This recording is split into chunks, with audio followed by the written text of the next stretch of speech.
Nakita niyo naman po sa buhay mag-asawa, parang ang daming pinagdaanan, no, nung kanilang mga characters. And I think what's really nice about being a part ng pagsasama ng couples ay of course ang support system ng bawat isa. And we've seen how dramatic, how intense yung role ni Marian dito na si Mary. So I am one of the best friends.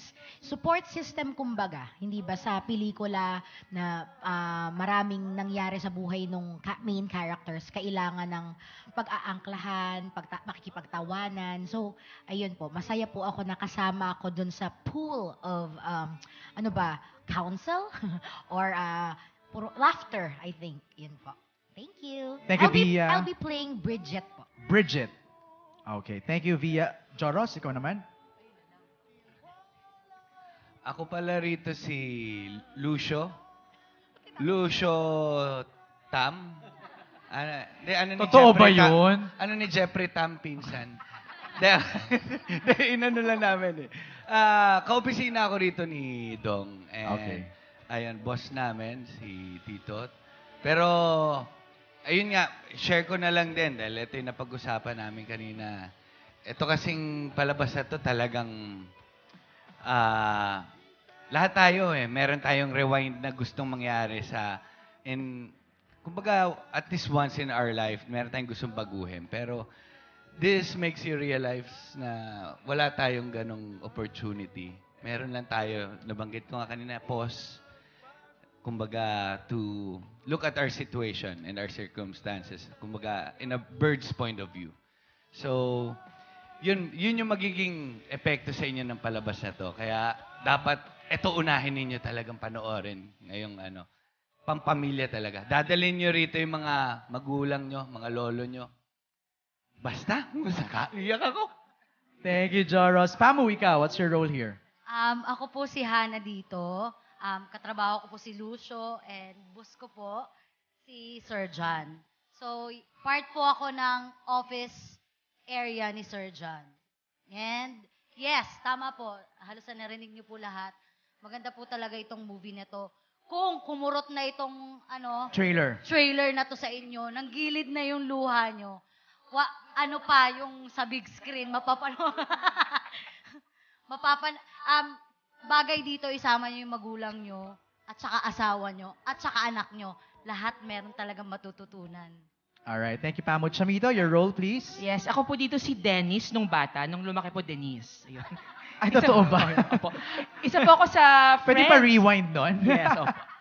Nung bata po, Dennis. Nung lumaki po, Denise. Ini-rewind talaga ni Opo. Chamito. Isa po ako sa mga friends ni Marian. Mary Okay. sa movie with Via and Ina Peleo. Alright. Ayun po. Kami po yung saksi sa mga kaganapan sa Buhay mag-asawa. Buhay mag-asawa. And sobrang timely po ng rewind kasi Pasko po and then New Year.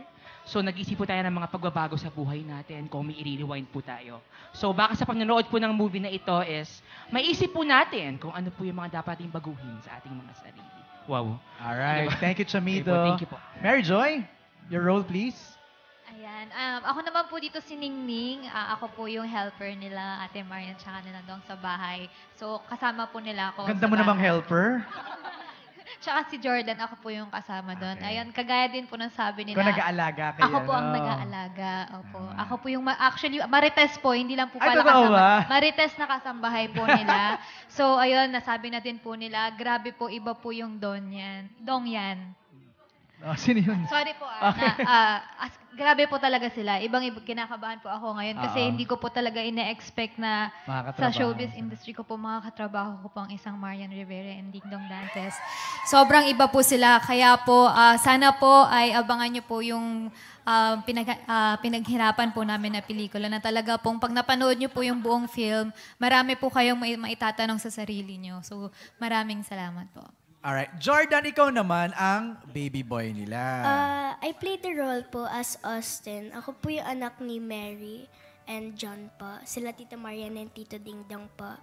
And then, the movie po, mixed emotions po yung mafe-feel nyo pag mapapanood nyo na po. Kasi nakakaiyak po, tsaka nakakatawa po din. Ayun po. Thank you, Jordan. Okay. nakita na namin Marian Ding Dong, no? Pero briefly, baka meron kayong gustong i-add sa inyong mga characters. So ako si John, ang better half ni Mary. Si John ay isang workaholic. Pero very, very good provider naman. Pero mas priority niya talaga yung trabaho. Tapos parating maraming ginagawa. Pag umuwi sa bahay, nakasimangot parate hanggang sa may mangyayari. So, yun po. Ang ganda lang po yung gusto ko sabihin. Workaholic si John dito. Si Mary naman. Ayan, si Mary, ang asawa ni John, na handang i-give up lahat, pati ang kanyang pangarap, para lang maintindi ng mabuti ang kanyang asawa at anak. Talagang yun ang... Give-aholic daw. Give-aholic. Ayan. Give-aholic si Mary dito. Pero ito twist ko lang. Ah. Sabi ko nga, hindi ko magagampanan ang Mary kung hindi si John as Dong ang kapartner ko. Tama yan. Daisy, anong role mo naman? Sorry, hindi pala role, ano pala? Ako po dito si... No, Daisy, I wanted to know, bakit ito ang napiling offering ng Star Cinema for MMFF this year? Siguro po, iniisip namin, di ba, yung MMFF, as we all know, madami talagang nanonood, di ba, parang it's the day for your family, ganyan.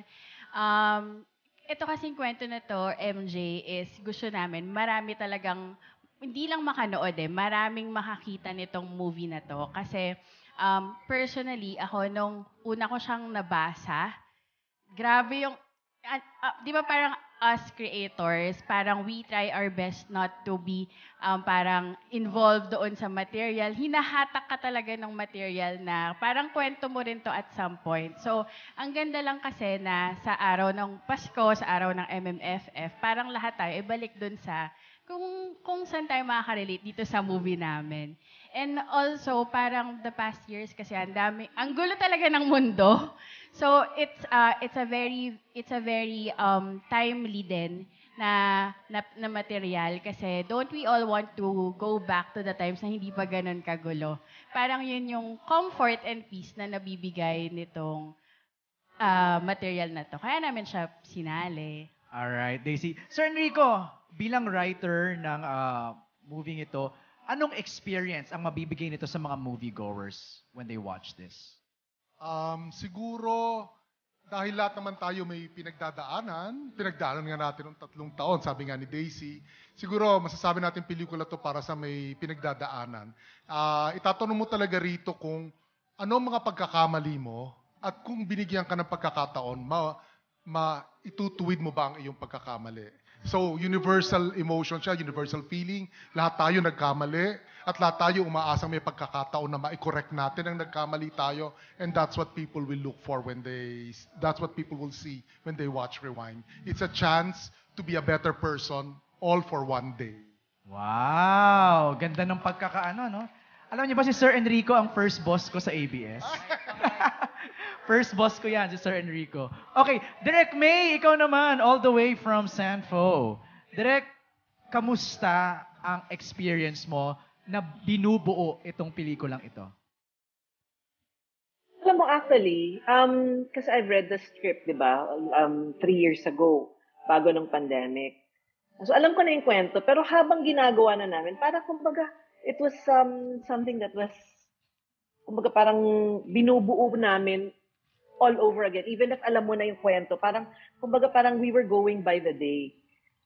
It's something na nag-grow sa'yo habang ginagawa mo. And I'm sure everyone felt that while we were making it. It's very organic. Tapos nun marami kang natututunan pa along the way. May mga nadidiscover ka pa na pwedeng ibigay ng kwento. But it's a very inspiring story and we were just so inspired while we were making it. All right. And of course, can I just add lang, ang laking factor talaga that it was Dong Yan who portrayed John and Mary. Iba kasi yung yung totoo yung love na nararamdaman nung artista at nagta-translate talaga dun sa sa material. Pag napanood niyo, you'll understand what I'm talking about. Thank you, Direk May. Balikan ko lang yung nabitin kaninang binulong ni Sir Enrico na you waited for Marian and Ding Dong na magawin tong proyektong to. Pre-pandemic pa, Sir Enrico? Yes. Siyempre, Star Cinema sabi, we're dreaming of a Dong Yan movie. Pwede ba tayong gumawa ng kwento? So when we pitched it to Ding Dong separately from Marian, parang nagustuhan. Pero, siyempre, poker face. Tapos kinakabahan kami. Then Marian naman, parang napangilid ko luha. Pero hindi na naman sumagot na gusto niya. So we were wondering. Then sabi nila, gusto nila. But nag-pandemic. Sabi, willing to wait ba raw kami? So we really had a long discussion. Sabi namin, syempre, first choice natin, only choice natin, sunulat natin to para sa kanila. Pagka ba ganun kaswak ang material, hihintayin ba natin o magpaplano na tayo ng iba? The unanimous decision was, no one else could do it but Ding Dong and Marian. No one else can give life to the role that was made specifically for them. In fact, ang totoo niyan, iniisip ko sila habang sinusulat. Oh, what would Marian have reacted? What would Ding Dong have said? In my mind, hindi ko alam totoo yung buhay kung totoo yun. Sana hindi. Pero in my mind, kung sila ang pagtatagisin ko, yun ang niisip. Pero Sir Enrico, that's a challenge, kasi personally, kilala mo na ba si Marian and si Ding Dong? Only as, katrabaho. As a celebrity. Kasi di ba nasa GMA nga sila, so hindi Right. mo masyadong nakakachismisan. So, Oo. hindi naman. Only si Marian, nakatrabaho ko sa Kung Fu Divas. Yun, konting ano lang yun, kikay-kikay lang. So, Ding Dong sa ano pa natin noon, drama natin. So, hindi masyado. But, Dong and Marian is a legendary couple. Alam naman nila, they're open-hearted about their marriage, their relationship. And what we admire about it is that it's really strong, loyal, and long-lasting. So, Doon pa lang kapit na tayo. Oo, sabi ko, what will challenge this relationship and make the audience feel that this is stronger at the end of the movie. Right. So, yun ang challenge. How do you make an already solid and matibay na couple go through a drama that will challenge their relationship? So, that's it. So, lumabas, rewind. Nice. Okay, eto na. Totoo na to. Q&A na tayo. Let's begin first with Jimpy Anarcon from Freebie Manila. Hi, Jimpy. Good evening po and congratulations po sa pelikula ang ganda ng trailer. First question for Direct May muna. Kasi you've worked with Ding Dong 10 years ago in She's the One, di ba? And now you are working with the both of them na. So, how different was it that time sa ngayon na magkasama na sila as Dong yan compared dun sa una na si Ding Dong pa lang? Nung una kasi, doon sa She's the One, that was a rom-com. So that's different. Iba yung experience, iba yung kwento. And hindi pa sila kasal. Ngayon, now that they're together at kasal sila, may pamilya sila, nakita ko yung difference din kay Dong. Parang yung lalim ng love, iba yung interpretation niya sa love because he loves his family dearly. He loves his wife dearly. At kitang-kita mo yun dun sa yun yung difference. And then, syempre nakakapanibago to have Marian. Kasi I worked with Dong, si Marian bago. So totoo, nakaka-starstruck. Kasi di ba parang napapanood ko lang naman siya sa Seven. I never thought I would direct Marian Rivera, ever. I mean, the king and queen of GMA, makakatrabaho ko. Parang it's so surreal. And then parang together, parang dun sa set, nakakagulat kasi parang they're so down to earth, sobrang humble, sobrang professional. Iba, parang, and then nakikita mo yung dynamics nila as a couple, parang sobrang sweet, sobrang nagbibigayan. At parang I really admire their relationship, their dynamics. And I'm just so fortunate that I was given this opportunity, this chance to work with the two of them.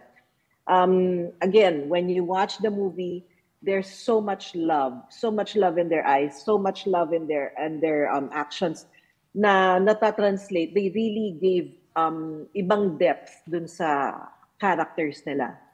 Alright, thank you, Direct May. And then next question for Marian, kasi ikaw yung mas matagal na before nag-Star Cinema 10 years ago, pat si Ding Dong mas madalas. So this time, paano kanya parang inorient ulit or winelcome dun sa culture ng Star Cinema? Kasi syempre mas often yung pagtatrabaho niya with them. Alam mo, bago mag-start, isa lang sinabi niya sa akin. Sabi niya, I'm very excited for you. So the mere fact na sinabi niya yon, alam niyang mag-e-enjoy ako at sure siya na aalagaan ako ng Star Cinema. Then you mentioned earlier no, na this was your dream movie nung napanood mo yung trailer, yung Rushes. Parang how did Star Cinema make that happen lang through Rewind? Ano yung naging experience? Actually, parang ang hirap elaborate lahat. Sa script pa lang, sabi ko na, wow, thankful na ako. Kasama kong cast, actually, yun yung isa sa maganda sa amin kasi super bonding din kami dito. Parang, yes, nagtatrabaho kami, pero I'm looking forward na every time na papasok ako sa shoot, na makikita ko tong cast na to, ang saya-saya. The Truffle Girls! Hey, Truffle Girls! Yeah. So, nagkaroon ng bonding. Sabi ko nga, yun na palagi kong goal eh. Every time nagagawa ko ng isang proyekto, gusto ko nagiging kapamilya ko sila. At nangyari yan dito. And then, sabi ko, bonus pa with Direct May. Tapos, kasama ko pa si Dong. Sabi ko nga, sobrang lubos-lubos biyaya talaga na ipinagkaloob talaga to sa akin. So, I'm very blessed. Napaka-thankful ko na ma-experience lahat to. At sabi ko nga, sa kinukwento ni Dong sa akin, sa mga experience niya, sabi ko, Dad, at least ngayon, alam ko na ang pakiramdam. Was there a particular kwento na nabanggit ni Ding Dong sa'yo na, ganun din yung nangyari sa akin dito sa set? Lahat. Actually, sa dami ng kinuwento niya, nahigitan pa yung experience ko. Kaya sabi ko, ay, ang saya. May susunod uli. Ayun. Alright, thank you, Jimpy. Thank you so much.